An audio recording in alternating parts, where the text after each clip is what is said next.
दर्शकों, आज हम जो कथा लेकर आए हैं यह बहुत ही रोचक और सुनने योग्य है। इस कथा को सुनने से आपका मन प्रसन्न हो जाएगा, क्योंकि यह कथा में हनुमान जी महाराज के बाल्यावस्था का प्रसंग आपको सुनने को मिलेगा। आखिर ऐसा क्या कारण था कि हनुमान जी महाराज को बचपन में ही सूर्य के पास जाना पड़ा था और सूर्य देव को अपने मुख में रखना पड़ा था। और महात्मा हनुमान जी को बचपन में ही ऋषियों ने अपने बल का ज्ञान न रहने का श्राप क्यों दिया था।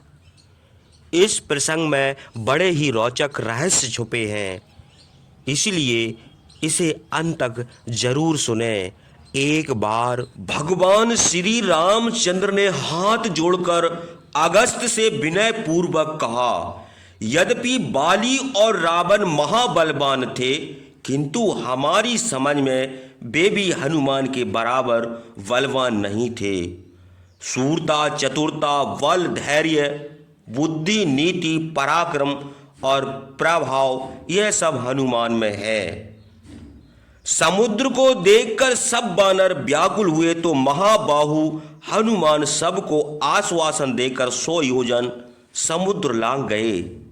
लंका में जाकर अंतःपुर की अशोक वाटिका में सीता को देखा, उनको समझाया, तसल्ली दी, बहुत से राक्षसों को मार डाला, मंत्रियों को, पुत्रों को, रावण के अनुचरों और एक पुत्र को भी मारा।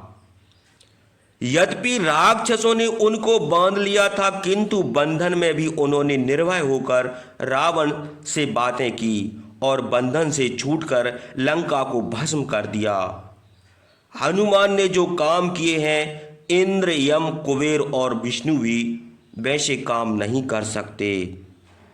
हनुमान के ही बाहुबल से हमने लंका को जीता, सीता और लक्ष्मण को पाया, राज, मित्र और बंधु सब इन्हीं के बाहुबल से हमें प्राप्त हुए हैं। यदि हनुमान ना होते तो ऐसा कौन बलवान था जो सीता की खबर लाता। किंतु जब बाली और सुग्रीव से बैर हुआ तो इन्होंने बाली को क्यों नहीं मार डाला। अपने मित्र सुग्रीव को दुखित देखकर बाली को जो इन्होंने नहीं मारा, इससे जान पड़ता है कि इनको अपने बल का ज्ञान नहीं था। हे भगवान, हनुमान का चरित्र विस्तार के साथ कहिए। प्रभु रामचंद्र के यह वचन सुनकर अगस्त मुनि हनुमान के सामने ही बोले, हे रघुनंदन, जो आप कहते हैं वह सत्य है। बल, बुद्धि और वेग में इनके समान और कोई नहीं है, किंतु जिनका साप निष्फल नहीं होता, ऐसे मुनियों ने इनको साप दिया था कि बलवान होने पर भी तुमको अपने संपूर्ण बल का ज्ञान न रहेगा। यह ऐसे बलवान है कि बालकपन में जो कठिन काम इन्होंने किए हैं उनका वर्णन नहीं किया जा सकता। हे रामचंद्र, यदि आप जानना चाहते हैं तो सावधान होकर इनके पराक्रम की बातें सुनिए। इनका पिता केसरी जिस पर्वत पर रहता था, वह पर्वत सूर्य के वरदान से सुवर्णमय है। उसका नाम सुमेरु पर्वत है। केसरी की भार्या का नाम अंजना था। उसके गर्भ से इनका जन्म हुआ, किंतु इनके पिता पवन हैं। इनके जन्म के बाद इनकी माता फल लेने के लिए वन को गई। माता के वियोग से और भूखे होने के कारण ये रोने लगे, जैसे श्रवण में कार्तिक ने रोदन किया था। प्रातः काल का समय था, दोपहरी फूल के समान रक्तवर्ण सूर्य उदय हुए थे। ये भूखे तो थे ही, सूर्य को फल समझकर पकड़ने के लिए दौड़े। बाल हनुमान को आकाश में जाते देखकर देवता, दानव और यक्ष बड़े विस्मित हुए, क्योंकि वायु, गरुड़ और मन भी उतने वेग से नहीं चलता जिस वेग से श्री हनुमान जी महाराज दौड़े थे। देवता सोचने लगे कि बालकपन में जब यह ऐसा बेगवान है तो युवा अवस्था में इसका वेग कैसा होगा। सूर्य के तेज से ये भस्म न हो जाए, इस भय से इनका पिता वायु इनकी रक्षा के लिए बर्फ के समान शीतल होकर इनके साथ चला। अपने पराक्रम से और पिता की सहायता से हजारों योजन चलकर सूर्य के समीप पहुंचे। सूर्य ने यह सोचकर कि यह बालक है, इसे अपनी रक्षा का ज्ञान नहीं है, इसके सिवा समय आने पर यह बहुत बड़ा काम करेगा, इसलिए इनको भस्म नहीं किया। जिस दिन सूर्य को पकड़ने के लिए ये दौड़े थे उस दिन राहु भी सूर्य को ग्रहण करने जा रहा था। उन्होंने सूर्य के रथ के ऊपर जाकर राहु को ऐसा धक्का दिया कि वह डर के मारे भाग खड़ा हुआ। वह बड़े क्रोध से इंद्र के पास जाकर बोला, तुमने चंद्रमा और सूर्य को हमारी भूख मिटाने के लिए दिया था, अब यह क्या बात है कि तुमने सूर्य को और किसी को दे दिया। आज पर्व का दिन है, सूर्य का ग्रहण करते थे। उसी समय दूसरे राहु ने आकर उनको पकड़ लिया। राहु की यह बात सुनकर इंद्र बहुत घबराए, आसन छोड़कर उठ खड़े हुए। कैलाश पर्वत के समान सफेद 4 दांत वाले सब आभूषणों से भूषित ऐरावत हाथी पर सवार होकर राहु को आगे करके उस स्थान को गए जहां हनुमान और सूर्य थे। राहु बड़े वेग से आगे दौड़ा और इंद्र के पहुंचने से पहले ही वह सूर्य के समीप पहुंच गया। उन्होंने पर्वत के शिखर के समान उसे आते देखकर सूर्य को छोड़ दिया और फल समझकर उसको पकड़ने दौड़े। हे रामचंद्र, इनको आते देखकर राहु फिर पीछे को भागा। डर के मारे इंद्र के पास जाकर बार बार हे इंद्र कहने लगा। राहु का चिल्लाना सुनकर इंद्र ने कहा, डरो मत, हम इसे मारते हैं। उसी समय इन्होंने ऐरावत को देखा और उसे बड़ा भारी फल समझकर पकड़ने दौड़े। इनका रूप इंद्र आदि देवताओं से भी बढ़कर तेजस्वी था। इंद्र ने इनको बालक समझकर बहुत क्रोध नहीं किया, धीरे से वज्र का प्रहार किया। वज्र लगते ही ये पर्वत के ऊपर गिर पड़े और बाईं ओर की टुड्डी टूट गई। वज्र के प्रहार से इनको गिरा हुआ देखकर पवन को इंद्र के ऊपर बड़ा क्रोध आया। वे प्रजा का अहित करने लगे। सब प्राणियों में जो पवन की गति है उसे उन्होंने बंद कर दी और अपने पुत्र को गोद में लेकर पर्वत की कंदरा में चले गए। शरीर में वायु की गति बंद हो जाने से सब प्राणी व्याकुल हो गए। उनका मल मूत्र रुक गया। सबको बड़ा दुख हुआ। जैसे इंद्र के पानी ने बरसाने पर प्रजा पीड़ित होती है, वैसे ही उस समय सब प्राणी व्याकुल हो गए। सबकी श्वास बंद हो गई।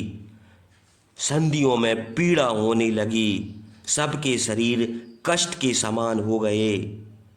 स्वाहा, स्वधा, वष्टकार आदि सब काम बंद हो गए।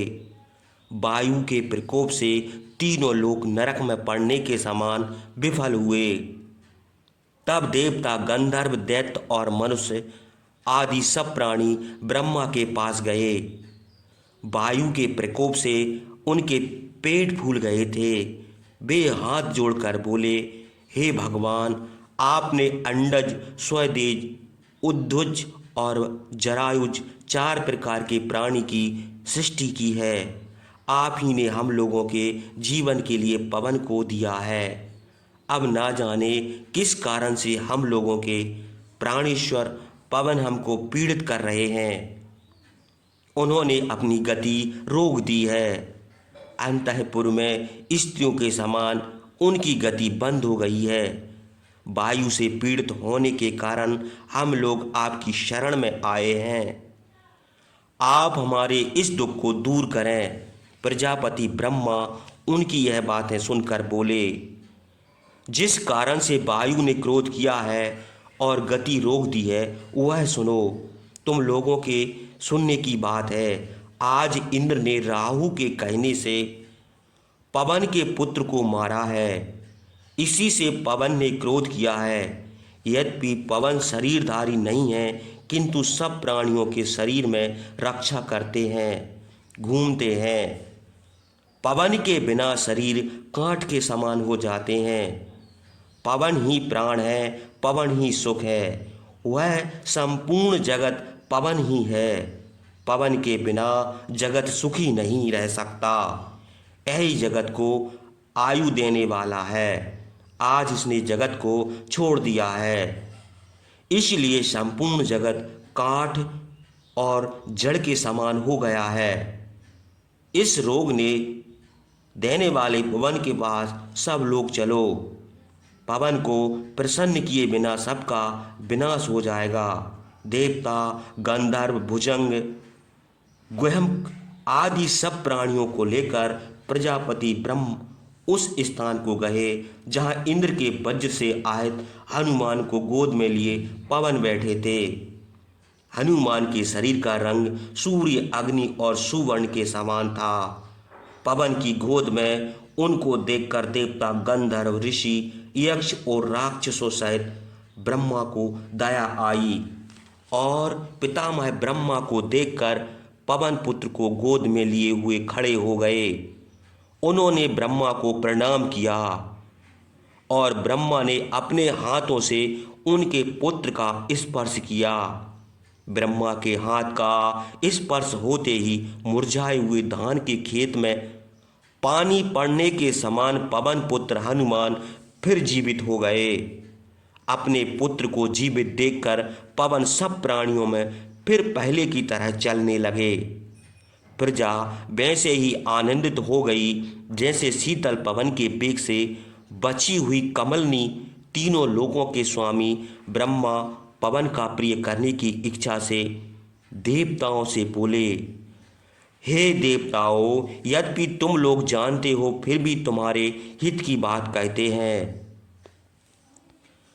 सुनो, यह पवन का पुत्र तुम लोगों का कार्य करेगा, इसलिए तुम लोग इसे वरदान देकर पवन को संतुष्ट करो।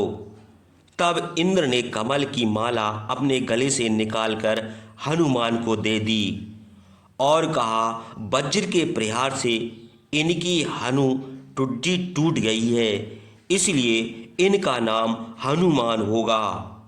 एक और बड़ा अद्भुत वरदान इनको देते हैं। हमारे वज्र के प्रहार से इनकी मृत्यु नहीं हो सकती। भगवान सूर्य ने कहा कि हम अपने तेज को 100वां भाग इनको देते हैं और जब ये शास्त्र पढ़ने योग्य होंगे तब इन्हें सब शास्त्र पढ़ा देंगे, जिससे ये सब शास्त्रों के विद्वान होंगे। फिर वरुण ने इनको वरदान दिया कि इनकी आयु लाखों वर्ष की होगी।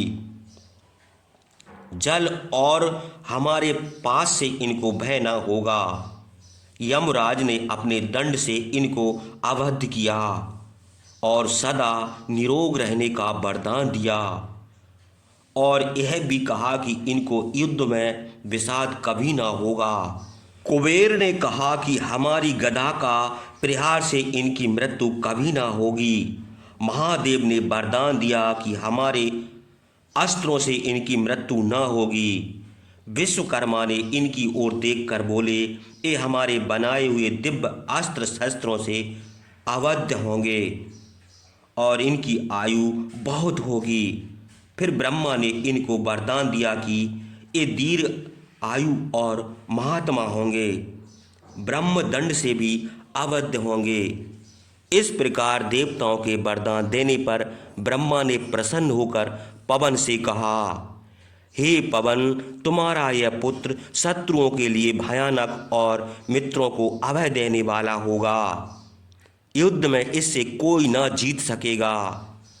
वह अपनी इच्छा से मनमाना रूप धारण कर सकेगा, सर्वत्र जा सकेगा। ऐसा कोई स्थान नहीं जहां इसकी गति न होगी। बड़ा यशस्वी होगा, युद्ध में रावण को भयभीत करेगा, रामचंद्र को प्रसन्न करेगा और बड़े अद्भुत काम करेगा। पवन से यह कहकर ब्रह्मा देवताओं के साथ अपने स्थान को गए। पवन इनको लेकर इनकी माता अंजना के पास आए और उनसे यह सब हाल कहा। हे राम, हनुमान इस प्रकार देवताओं वरदान पाकर बड़े वेगवान और बलवान हुए। फिर निर्भय होकर महर्षियों के आश्रम पर उपद्रव करने लगे। उनके अग्निहोत्र के पात्र तोड़ डालते थे, बतकल वस्त्र चीर डालते थे।